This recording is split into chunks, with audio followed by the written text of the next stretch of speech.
So they only give me about 30 minutes, and I've got about 5 hours to talk to you about, so I'm going to cram it in as fast as I can, and I'll give you as much time as you want for questions afterwards if there's something you want to talk about or some questions that you have.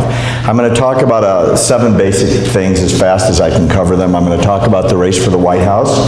I was checking my phone, and I've got some early results from New York for you.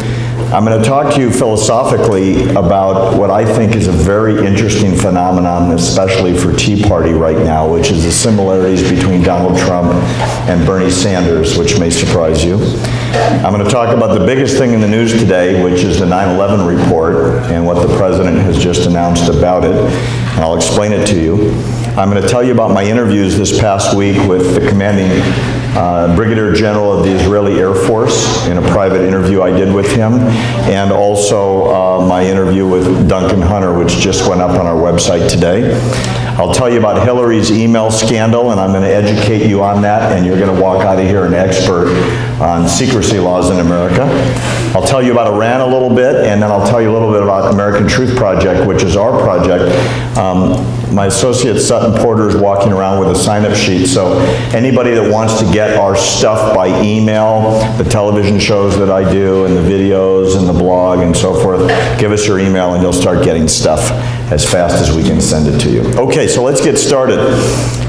I'm going to give you my predictions on the presidential race, and I'll give you an update. I had the honor this past week of having a private exclusive sit-down interview with Frank Luntz. For those of you that don't know who he is, he's America's premier pollster. He's got 7 books that have been on the New York Times bestseller list. He's Fox News' in-house affiliate on polling. He's the guy that does those group sessions on every election night where he'll have 15 people that come in. Why do you like Trump? Why do you like Cruz? What did Hillary do right? And so on. He's a fascinating guy. I was at his house. It was supposed to go 5 minutes. It went 45 minutes. I'll tell you what he said and what I think based on what he said. As far as delegate count as of right now, as you may know, Trump has 725, Ted Cruz is at 659, Kasich is at 144, and the guy that dropped out 2 months ago, Rubio, is in 3rd place at 169. Let me tell you why that's so important, and you're going to remember this in June. Marco Rubio has 169 delegates, but he's not running for president of the United States. Let me tell you where those delegates are going. 37 are unbound. That means they're free agents. They can go wherever they want. A whole bunch of the 96 are bound for the first ballot, but he's not on the first ballot, so they can't vote. By round 2, there's only 9 still bound, so after the second round, they're all free agents. And Marco has 27 of them bound to him permanently until he releases him. Those 169 delegates may very well decide who the GOP nominee for president is. It's going to be that close after the California primary. While I don't have firm results out of New York, I can tell you that Donald Trump is predicted to win about 50%. If he crosses 50%, he's going to walk away with almost all the delegates. There's 99 at stake. They have a really weird system. They're awarded by congressional district, and then there's a winner-take-all bonus if you go over 50.01%. Let me tell you what Frank Luntz says about the convention. He says, obviously, John Kasich and Ted Cruz have no chance to win by the convention, which is true mathematically.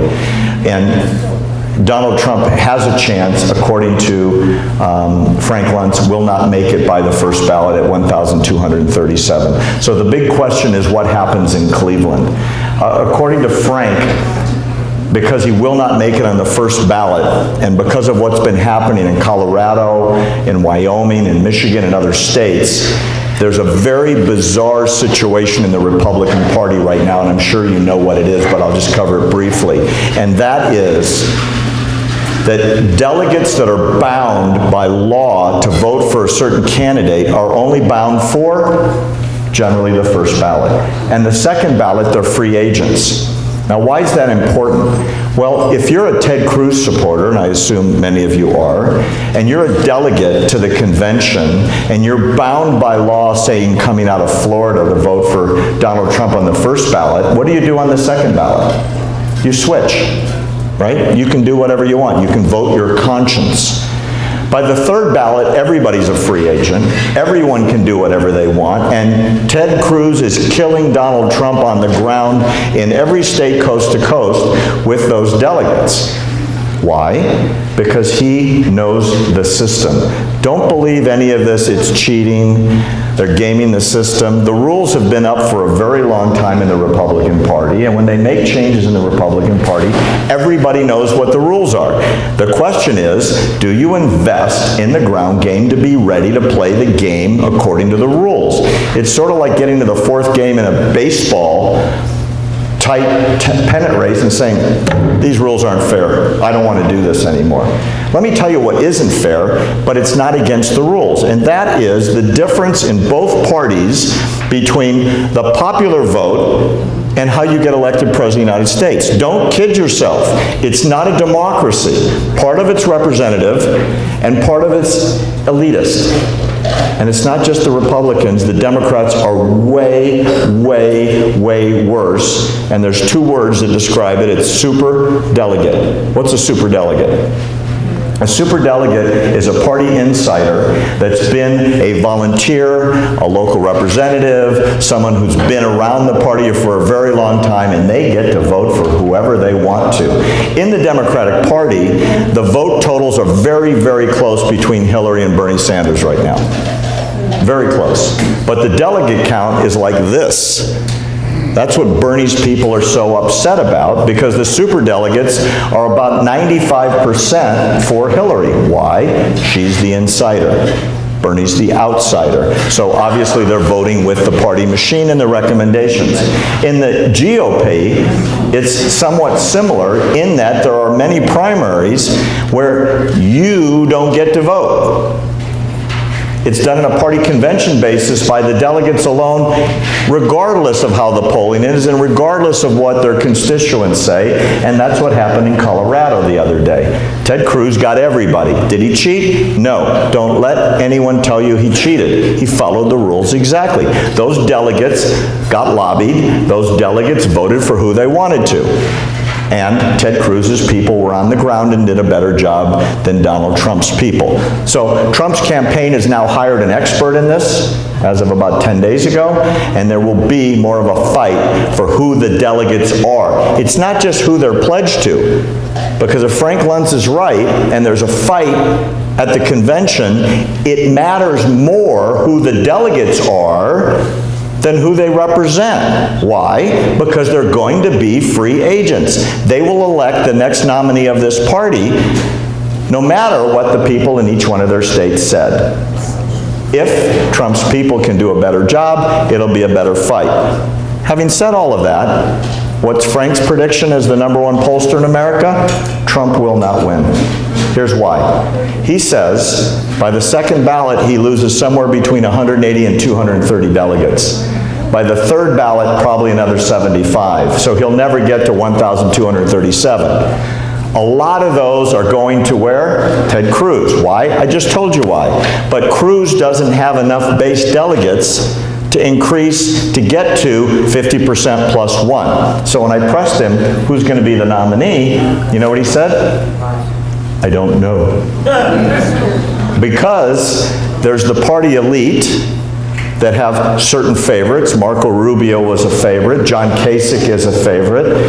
Supposedly Paul Ryan is a favorite, who's not running. But then again, don't kid yourself, he wasn't running for Speaker of the House either. And who's the Speaker of the House? Paul Ryan. So, after the first ballot, anyone can be put in nomination. The rules in the GOP are you must win 8 primaries on a primary basis to be able to be put into the election on the first ballot. Kasich will not be on the ballot for the first election cycle because he's never won a primary except in Ohio, and he's 7 short. Ted Cruz will be, Donald Trump will be. It's a free-for-all, and according to Frank Luntz, it's like nothing he's ever seen in his lifetime. What happens if Donald Trump doesn't get the nomination?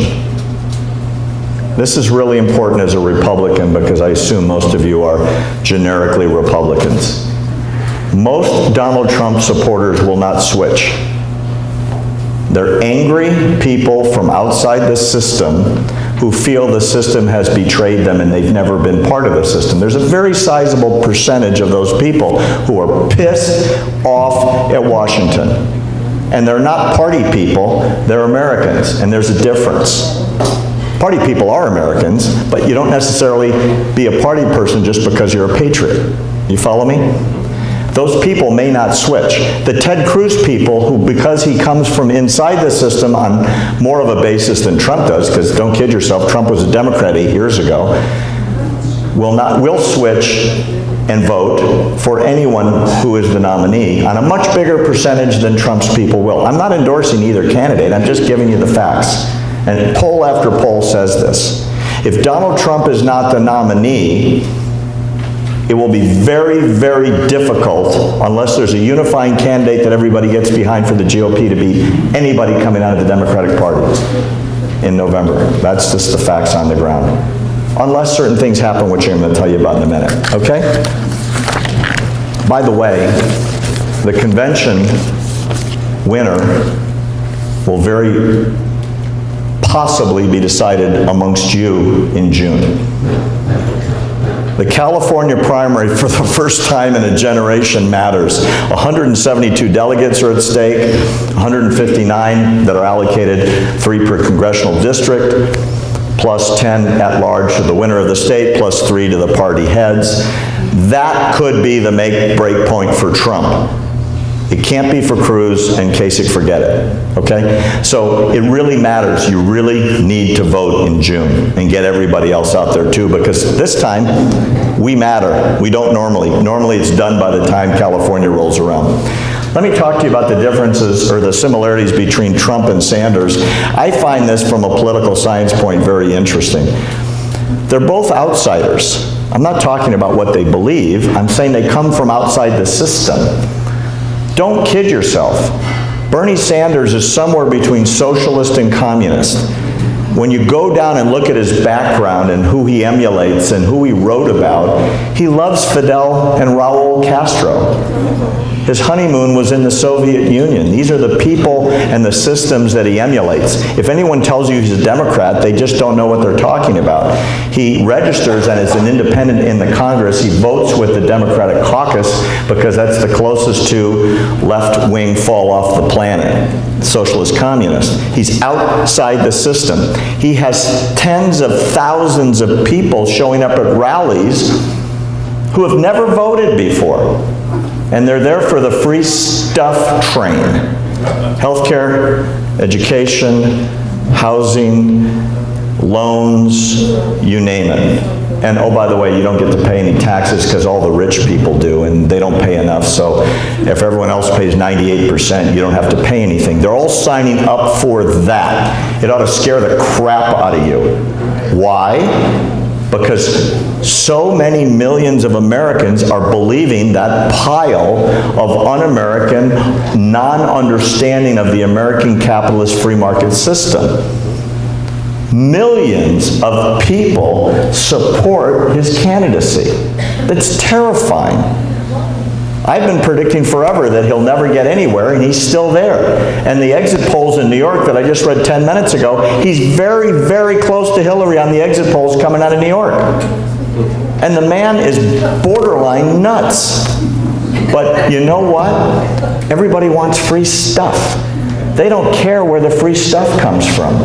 There's no concept of free stuff comes from someplace else. Or in this case, someone, and it's you people who probably all pay taxes. Right? What was it Margaret Thatcher said? That socialism is great until you run out of other people's money? And that's the truth, and that's Bernie Sanders. What's interesting, and I want you to have this as the takeaway about those two candidates, if Bernie Sanders doesn't win the nominee as the Democratic Party, which he won't, A very sizable percentage of his people will not vote for Hillary. Why? Because they consider her inside the system, which she's about as inside the system as you can get. She's been there for a generation and a half. They will not vote Democrat. They're not Democrats. They're revolutionaries, and they will stay home. That's number one. Number two, this is a wild poll result, and I've read it, and I've read it in 3 polls. A significant percentage of Bernie Sanders' people, if he's not the nominee of the Democratic Party, which he will not be, will vote for Donald Trump. And why? Because he is considered outside the system. Even though he's on the other side of the political spectrum, he's outside the system. And those people are voting against the system. And you want to hear a real ironic thing? They've got a lot of similarities with you people. A lot of you are pissed that you don't get to say what should happen. You don't have enough input. Washington does what it wants regardless of what you believe or want, and regardless of what the system should demand. In our lifetimes, this is the most exciting time in politics because people are really angry, and for the first time they're showing up. And that's why you get to see 20,000 people at a rally for a guy that went to Moscow on his honeymoon. That's amazing. Because they're coming into the system. They're being created out of the air that they never voted before. Okay, let's talk about the big news today, besides New York. Have you heard about the 9/11 report? Everybody know what that means? After 9/11, there was a congressional inquiry into who caused 9/11 and where it came from. There's pages and pages of that report, 28, that have never been released to the public. Why? And does that bother any of you? Yes. From the people that have seen it, and I've talked to 2, what's in there, which right now is classified, secret, it pins it on the Saudi royal family. Saudi Arabia financed it. That's where the hijackers came from. That's where they grew up. Remember, Saudi Arabia, outside of Iran, funds more terrorism in the world than any country on the face of the earth. Wahhabism is Saudi Muslim fundamentalism. Al-Qaeda is Muslim fundamentalism. It came out of Saudi Arabia with Osama bin Laden, right? So ISIS, which is an offshoot of Al-Qaeda, came from Saudi Arabia Wahhabism. Don't for a second think it's just Iran. Those are the Shia. Right? Hezbollah and Islamic Jihad and Islamic Jihadi, which is in the desert in the Sinai. Those people are the other side of the crazy train, but it's the other part of Islam. What is going to happen when that report gets released? Well, 2 things. Saudi Arabia has announced that if that report is released to the general public and the Congress sanctions Saudi Arabia, they will immediately begin dumping treasuries. They own trillions, not billions, of our debt. By the way, that would be suicidal for the royal family. They'll destroy their own investments. I'm going to tell you something wild. I don't think the report should come out if it ends up with a congressional problem, and here's why. Saudi Arabia is the last major country standing against Iran. And if they fall and they become Syria, the United States in the Middle East is screwed. Israel in the Middle East is screwed. I'm going to tell you why in a minute when I talk about the other interview I did last Sunday. I think we ought to know what's in it. I think the truth should come out. I think we're big enough children to hear about it. And I think it's insulting that since 2001, it's never been released. It's not a matter of national security. It's a matter of national expediency because our biggest oil supplier until 2 years ago was Saudi Arabia.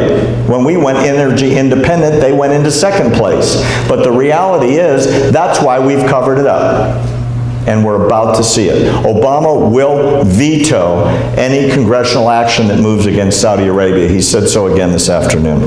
Let me tell you about my highlights. I met last week with two other gentlemen. I met with the Brigadier General of the Israeli Air Force, and I met with Duncan Hunter. Both of them were on a trip to Israel together, and they both tell me similar stories about the following things that are important. Number one, there are terrorists surrounding Israel on every side. And the biggest allies Israel has right now in the Middle East, besides us, on a military basis, not a political basis, is Egypt. And what do we do to thank Egypt as the United States? We stick pens in their eyes politically every day. And we insult them, and we don't back them, and we withhold military hardware that we're under contract to provide, and we withhold training and material and men. Why? Because the president liked the Islamic Brotherhood when they ran that country. Everybody know that? He went there, he honored them. That's the first place he went when he became president of the United States. And when the military overthrew the Islamic Brotherhood who were running Egypt, we stood against Egypt and have never made friends with them again. And they're our biggest ally outside of Saudi Arabia, and it's a foreign policy disaster for the United States, but it goes along with what the president has been doing, which is kowtowing to Iran for the last 6 years. And everybody knows about that. The other thing I'll touch on briefly from my discussion with Duncan Hunter and General Rosen is, and this is an inside scoop, sort of off the record, Israel, for the first time in its history, has a defense pact with Saudi Arabia. And it's not in the press, and it's way off the record, and the Israeli pilots are training with the Saudi pilots against Iran. And they both think a war is coming, and that's what they're training for. And the general told me face to face. And if you look at my interview, which I think has been circulated to you, you'll see him say it on tape. But he'll say, I can't talk about it. But I already knew about it because the ambassador from Israel told me that 3 months ago, so I just confirmed it with the general. By the way, blessings to Duncan Hunter for what he did. He went into the Golan Heights. He was on the Jordanian border. He was in the Sinai. He went everywhere. And the biggest thing Duncan Hunter said was the military cooperation, not political, but military between Israel and the United States has never been closer and stronger, and not because of the President of the United States, in spite of the President of the United States. And that's from a guy that ought to know, who served this country in uniform as a Marine 3 tours. Okay, here comes your legal education. I'm going to teach you about Hillary. I'm sure a big favorite in this room.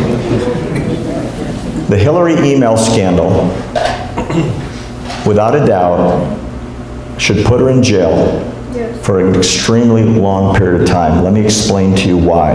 I'm going to teach you why you should never believe the crap that comes out of her mouth on this subject ever again. Every single person at Department of State is required to sign an NDA, a non-disclosure agreement, that's very long and very explicit, that has to do with documents that you're exposed to. And it says that you are not allowed, I'm paraphrasing, but you're not allowed to disseminate secret information. How many of you have heard Hillary say, none of it was marked top secret when it was on my server? That's bullshit.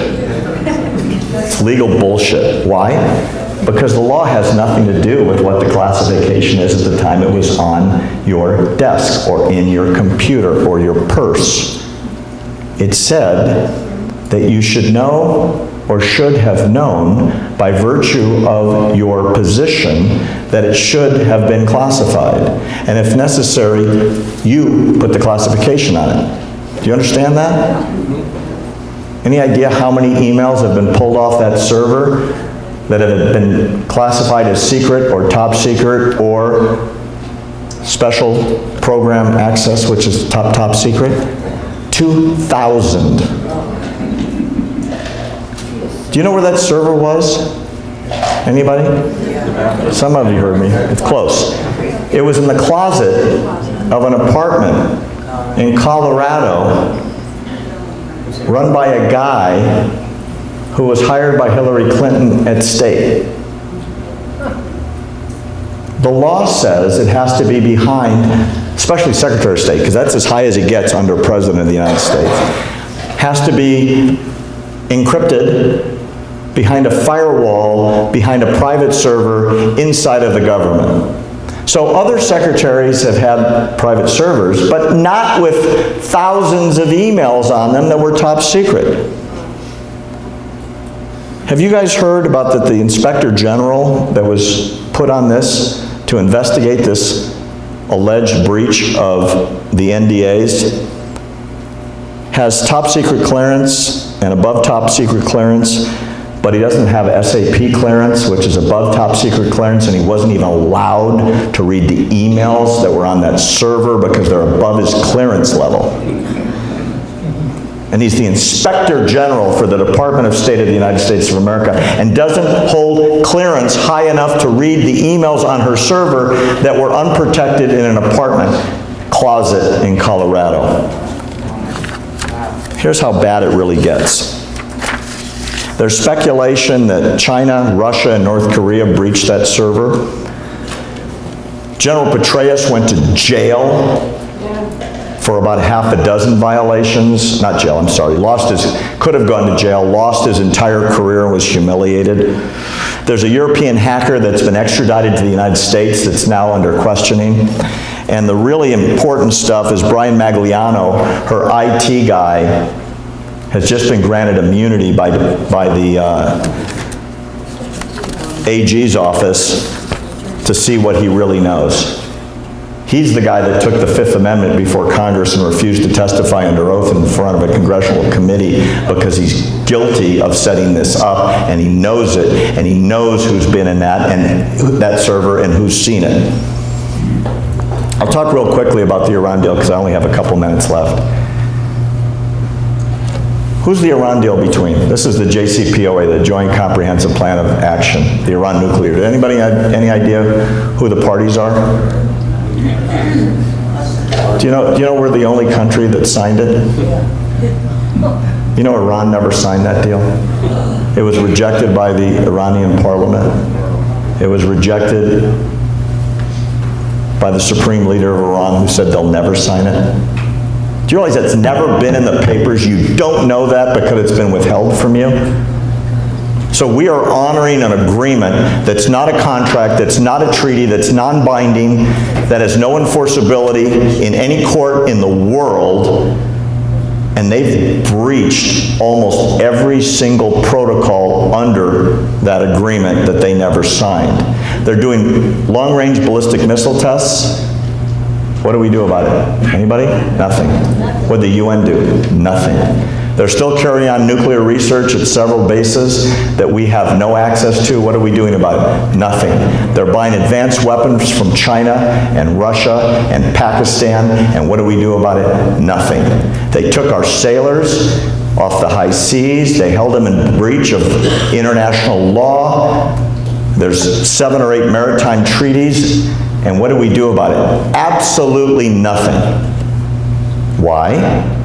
Because we, as a country, have made a decision that we want to be best friends with the world's leading sponsor of terrorism, that sponsors more terroristic activity against American positions around the world, that has killed more Americans than every other country in the world combined over the last 2 decades, and we're kissing their tuchuses every day in the international field of apologies.